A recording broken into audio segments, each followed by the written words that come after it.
السلام عليكم ورحمة الله وبركاته، متابعين عقارات الاسكندرية والمعمورة الشاطئ. زي ما عودناكم فيديو جديد لشقة جديدة.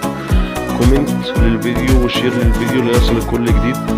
شقة جايبين لكم النهاردة. الشقة ديت مكونة من 3 غرف وريسبشن وحمامين ومطبخ. الناس اللي كانت طالبة 3 غرف وريسبشن وحمامين ومطبخ.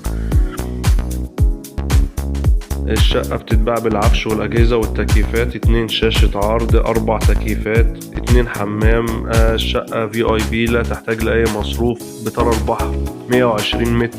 عداد كهرباء خاص بيها، عداد مياه خاص بيها، أسانسير الدور السابع. فيو بحر محترم. 3 دقايق للبحر. معاها كرنيهات شاطئ خاص للبحر، شاطئ VIP. معاك في اي حاجة في التمليك. لو عايز تبيع شقتك او تشتري شقة او تأجر شقتك، احنا معاك مش هنسيبك. للتواصل 010 25 130 122 012 88 66 013 2. لايك وشير للفيديو عشان يصلك كل جديد.